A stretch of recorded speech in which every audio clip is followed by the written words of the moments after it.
All right, what's happening, y'all? It's your boy Rico from Street Scores and ESPN's Matt Miller, which is still kind of interesting because he used to be with Bleacher Report, I believe. Then he did his own thing.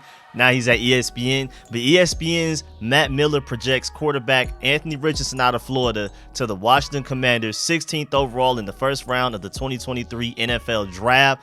Of course, Rico at Street Scores, we got to dive into why this could be a good idea and why we should not do this as well. We're going to take a look at both sides. We're going to take a look at his weaknesses and strengths. We're going to do all of that. But of course, before we get to all of that, I also want to analyze the entire first round. Who do we miss out on in his mock draft that went before we even had a chance to get him? And also, who was still available on the board when we took him?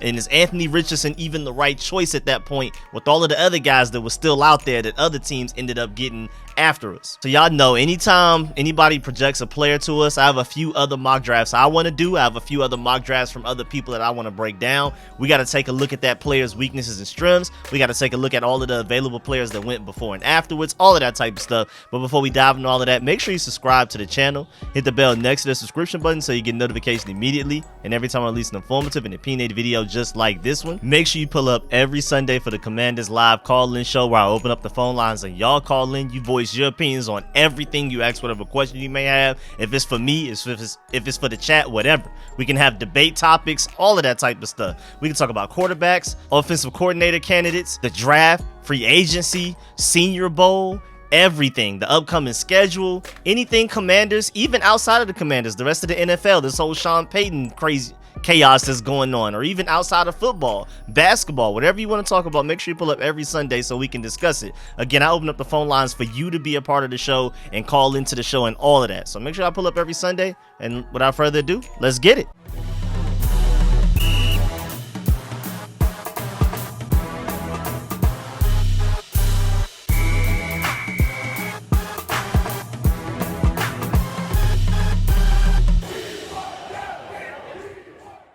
So, ESPN Matt Miller projected the Washington Commanders to select Florida quarterback Anthony Richardson with the 16th overall pick in the first round, not the second, not the third, in the first.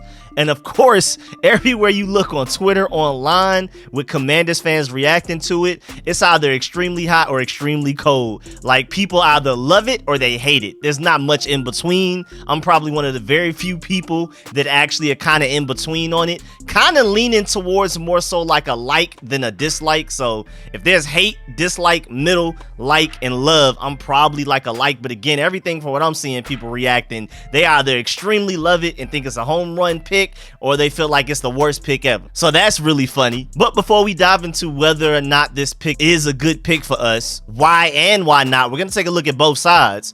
I want to also take a look at his mock draft in general because I think it's really interesting. First of all, he has the Colts trading up to that Bears first overall pick, and then they move up and get Bryce Young. Then the Texans take Will Levis, which, I mean, I just don't see it. I don't get how you can love Will Levis and hate Anthony Richardson. I just personally don't get it. I would personally take Anthony Richardson over Will Levis, but that's just me. But I just don't understand how people can love Will Levis, have him number 2 overall, and feel like Anthony Richardson isn't even a first round quarterback. I can understand not wanting Anthony Richardson or Will Levis at all. If you don't want anything to do with both of those guys, at least there's some consistency there, but I'm not seeing the other way, me personally. Then you have the Cardinals getting Will Anderson, and they would be ecstatic to be able to get Will Anderson at 3. And of course, the Chicago Bears would love to get Jalen Carter at 4.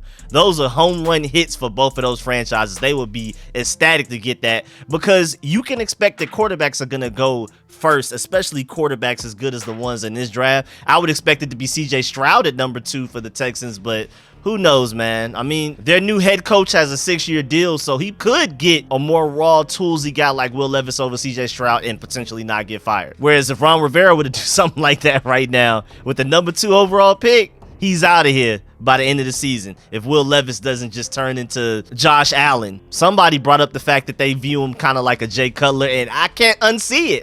I'm not a Will Levis fan. Then you have the Seahawks 5th overall getting Tyree Wilson, a defensive end from Texas Tech. That's probably the highest I've seen him taken in a mock draft. Not that he's a bad player or nothing. I'm just kind of surprised by that. And same thing with number 6, the Detroit Lions taking Devin Witherspoon. Love him as a prospect. But that's the first time I've ever seen him go into the top 10 of a mock draft. But then again, I haven't really been looking everywhere like that, but still, that's really interesting. And then you have the Las Vegas Raiders taking Peter Skoronski, the offensive lineman from Northwestern, more than likely going to end up being a starting tackle at the NFL level. And that's really interesting that he's the first offensive lineman taken, because you have some people that love Paris Johnson Jr. from Ohio State. Of course, not even trying to be biased, but you know I love Broderick Jones from Georgia. But I've said that Peter Skoronski will probably end up being the first lineman taken because he comes with a higher floor than those two other guys. So I'm not surprised there, honestly. That's a good pick by the Raiders. Then you have the Falcons taking Miles Murphy from Clemson. That's really interesting that he gets taken before Brian Brzee. And that could be a mix of Brian Brzee being fairly injury prone in college, and defensive end is a more premium position than defensive tackle. So I can see that. Then you have the Carolina Panthers getting a steal for CJ Stroud, 9th overall. Not having to trade up is insane for CJ Stroud. After what I saw what he did against my Georgia Bulldogs, man, he almost moved up to QB1. Literally, Bryce Young is the perfect quarterback other than how small he is. So if you're really worried about his size, I can see why CJ Stroud would be a QB1. I still have Bryce Young personally, because if you could just find a way to protect him with a great offensive line, he's easily the best quarterback in this draft for me. And you could argue one of the best quarterbacks, one of the most polished, ready to play right now quarterbacks to come out of a draft in a couple of years. But CJ Stroud, tools with a good floor there as well. And what he showed against my Georgia Bulldogs, I'm scared of him. That's a steal for the Carolina Panthers. So far, that's the best pick of the draft as far as positional value and how far you can get a player. Not having to trade up and still getting CJ Stroud at 9 overall is insane. Then you have Bijan Robinson, running back from the Texans to the Eagles. And please no, man. I mean, a running back going top 10 is crazy in today's NFL. But if there were a guy that was worth it, it's Bijan Robinson. Out of any draft for the past couple of years, if there were anybody that deserved to go top 10, it's him. You can argue he's the best running back to come out of a draft in a few years, man. That man is different. And so for the Eagles to potentially get him, because the New Orleans Saints wanted to suck and lose so many games, so the Eagles ended up with a 10th overall pick, that would really make me upset. That would make me more upset than the Eagles taking both Nakobe Dean and Jordan Davis last year. That Bijan Robinson to the Eagles, oh my lord. And then speaking of my Georgia Bulldogs, the Texans take Broderick Jones, 11th overall. Then the Houston Texans take Jordan Addison, wide receiver from USC. Another USC wide receiver going in the first half of the first round. That's interesting. Pretty weak wide receiver class overall, but a lot of people love Jordan Addison, and a lot of people prefer Jackson Smith-Njigba. And I think that's really interesting too, because remember, the Texans just took Will Levis 2nd overall, so they get him a receiver in Jordan Addison 12th overall. Really interesting. Then the New York Jets take Paris Johnson Jr., the tackle from Ohio State. That's smart. Mekhi Becton, a lot of talent, man, but just can't stay healthy, hasn't been able to put it all together. So I can see why they would do that. And then figure out quarterback later. They're probably going to go quarterback in free agency or something. I can see something like that happening, especially after the Zach Wilson attempt failed. Then the New England Patriots get a steal in Joey Porter, 14th overall. I love Joey Porter. I'm a little bit higher on Christian Gonzalez than Joey Porter, but Joey Porter, you know how the New England Patriots do with DBs, man. They take a guy and then he ends up becoming like a Pro Bowler, all-pro type of guy. And then when it's time to pay him outside of his rookie contract, they let him go elsewhere to go get the big money and then not play as well as he did for the Patriots. Y'all know how the Patriots do, man. The cycle continues. And then you have the Green Bay Packers taking Brian Branch. And as a Georgia Bulldog fan, I respect this guy a lot.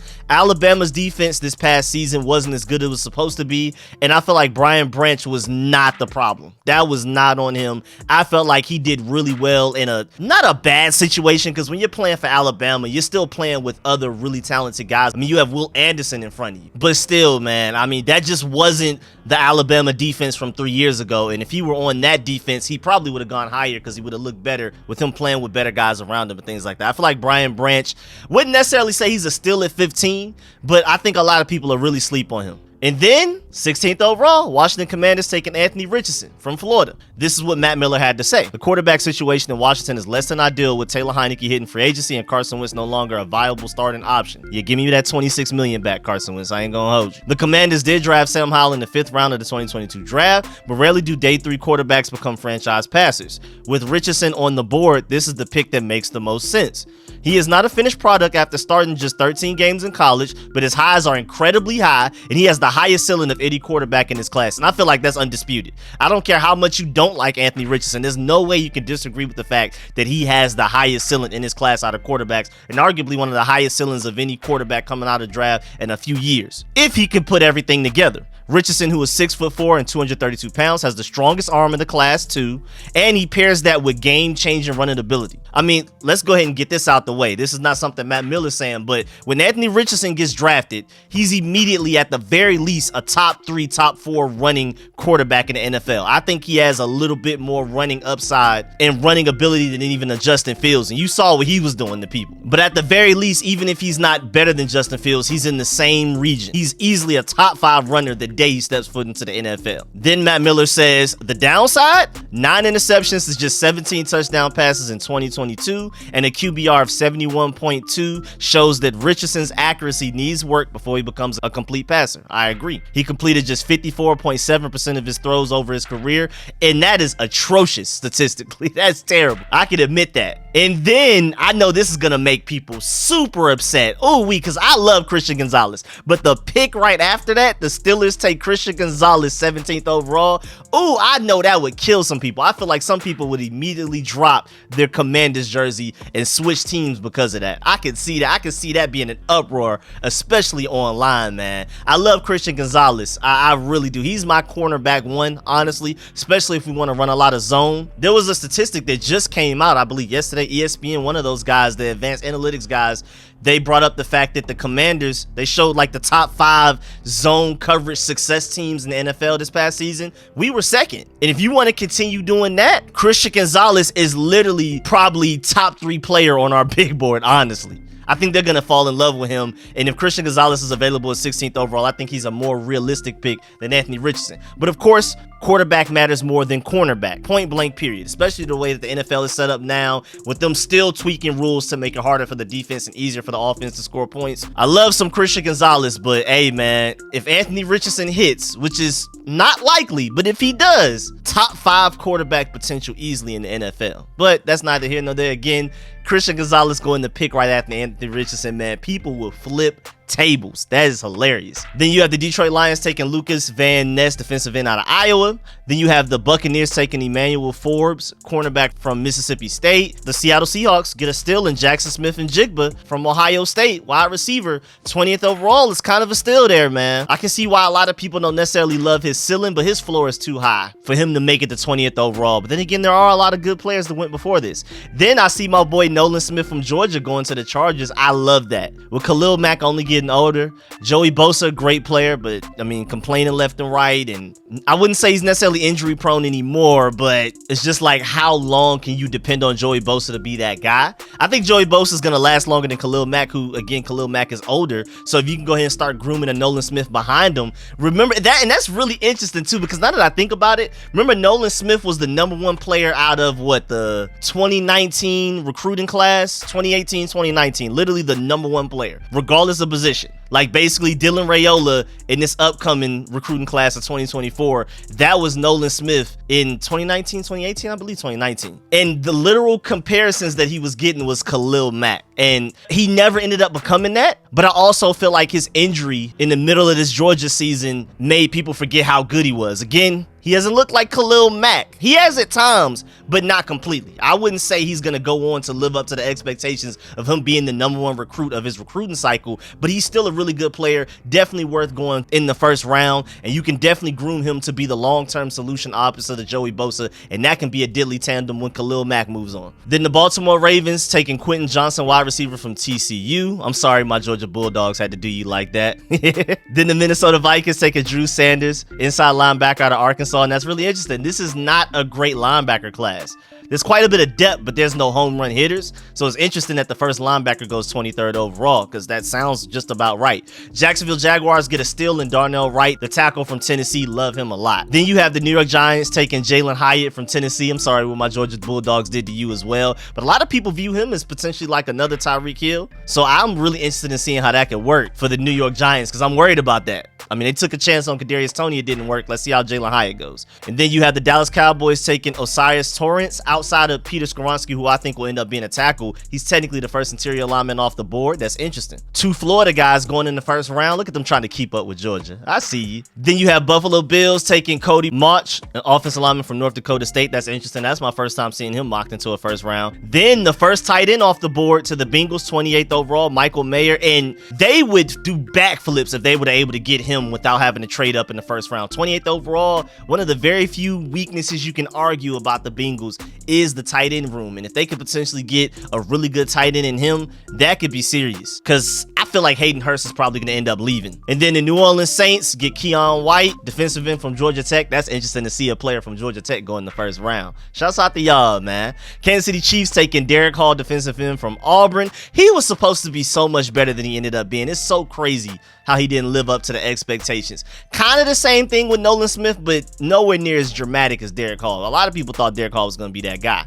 And then Georgia again, tight end Darnell Washington sneaks into the first round. Sadly, it's to the Eagles. This will be the type of draft if the Eagles were able to get Bijan Robinson and Darnell Washington both in the first half. I might quit football. I'm not going to lie. First of all, that's a third really notable Georgia player that I've fallen in love with, part of our championship runs, that have now landed on the Eagles. So it's going to be incredibly difficult for me to root against them. And then this team getting 2 players that great after going to the Super Bowl, we'll see if they win it. But to reload like that, to only add more talent is insane. I'm scared. I really am. And then technically that's the last pick of the first round, because remember the Miami Dolphins had to forfeit their pick with their whole Brian Flores situation, all of that type of stuff. So there's technically only 31 first round picks. Then you get to round 2 and all of that. And I'm just scrolling to see, okay, John Michael Schmitz, love him at center. He's arguably my #1 center, one of my favorite interior offensive linemen in the class. And for the Pittsburgh Steelers to potentially get him in round 2 is pretty crazy. And then just scrolling a little bit further, I just want to see where my boy O'Brien Brzee goes 37th overall. Interesting. I'm trying to find my boy Kelee Ringo, because I do expect him to make it out of the first round. I love Kelee Ringo and all, but I wouldn't take him 16th overall, even as a diehard Georgia Bulldog fan. Just way too raw, way too inconsistent. And I'm going to just need him to be a little bit smoother in his hips and as far as change of direction stuff goes. But as far as size, speed, length, he has the highest ceiling in his class, easy. No, really interesting. My Georgia Bulldog fans would understand. Tyrique Stevenson going to the Commanders 47th overall with Kelee Ringo still out there. So they think Tyrique Stevenson, who used to play for Georgia, that's why it's really interesting. My Georgia Bulldog fans would get it. He transferred to Miami and he was pretty good, but he didn't live up to the expectations that he had. So him going before Kelee Ringo is very interesting. That's crazy. And then especially to my Georgia Bulldogs, that's interesting. Then the Tampa Bay Buccaneers getting Jalen Duncan, offensive tackle from Maryland, is a steal at 50th overall. That's insane to me. That's a huge steal. Oh, that's interesting. The Seattle Seahawks taking Hendon Hooker to groom behind Geno Smith. I like that a lot. I like a lot of these picks, honestly. Joe Tippmann, I love him. For him to get picked up by the Giants 57th overall will hurt my heart. Because you know how you always have some of your guys, like the guys that you're really high on that maybe other people aren't as high on. Joe Tippmann is one of those guys for me. I mean, as you've seen out of the like 3-4 mock drafts I've already done for the Commanders this upcoming 2023 draft, I've taken him like 2 or 3 times. Like literally, that's my guy. But if he gets taken 57th overall, that will hurt my heart. Okay, the Bengals get Kelee Ringo 60th overall. That could potentially be a crazy steal. That's great value there, because if he ends up not working out and being inconsistent as he's been so far for Georgia, then you don't really lose much taking him 60th overall. But again, with the physical ability, he could end up being the best corner in his class. It's just not likely. Again, love Kelee Ringo, but I wouldn't take him in the first round, especially not 16th overall where the Commanders are. So getting him at 60th overall is insane value. And they're the ones that took my boy Daxton Hill the previous draft. So that DB group, you can get the most out of those guys, is incredible for those guys, man. Especially if they can find a way to retain Jesse Bates. But yeah, man, that's an incredible draft for the Bengals. I feel like out of that mock draft, the Eagles definitely win. I feel like they definitely win. I like our mock draft too, and we're about to dive into Anthony Richardson. Anthony Richardson and Tyrique Stevenson is interesting. And then the Giants getting Jalen Hyatt and my boy Joe Tippmann in the same draft. That hurts my heart as well. And then again, I can already see y'all flipping out over Christian Gonzalez going to pick after Anthony Richardson. All right, and just to do a quick synopsis of his weaknesses and strengths, I don't want to dive too deep into it today because I do plan on doing like a film session on him. But overall, first of all, positives. Dual threat quarterback. Like I said, the day he hits the NFL, he's a top 5 runner. Easily. The speed, the strength, I mean, he kind of has like that Josh Allen strength, but then he also has that Justin Fields speed. It's kind of unfair. Then the arm strength, when he enters the NFL, he has a top 8, very least top 10 strongest arm in the NFL. And you can always build around that. And then the thing I have with Anthony Richardson that I feel like a lot of people are missing is, first of all, number one, I feel like his floor is a little bit higher than people give him credit for, because I feel like you can easily design an offense to where even though he's not that accurate yet and his mechanics are inconsistent, you can still win early with the defense that we have and the weapons that we have, and design an offense to where you run the ball with him a lot. You design a run game with him. I mean, Ron Rivera just said he wanted to run 2-to-1, right? Run pass ratio. I already know that's unrealistic and he didn't mean that literally. But of course, if you want to run the ball a lot, Bijan Robinson, Antonio Gibson, Curtis Samuel out of the backfield even, and then you have Anthony Richardson as your quarterback, we would have the most unstoppable run game in the NFL, at the very least top 3. Something even better than what the Falcons had last year, and they gave us fits. They gave a lot of teams fits. And I mean, they lost a lot of games, but a lot of their games were really close even against good teams, and they even beat a couple of teams. They beat the Buccaneers, I think, the first time they played them.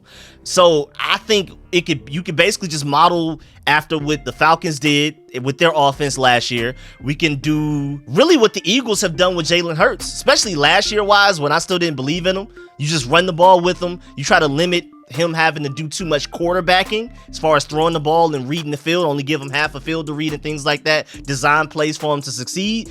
And Anthony Richardson has a stronger arm and is a better runner than Jalen Hurts. So if you can design the same offense now, granted, it's really difficult to do that. It's easier said than done. If it was that easy, everybody would do it. Everybody would just draft Anthony Richardson's, Jalen Hurts, Josh Allen's, Patt Mahomes, Justin Herbert's, and replicate that.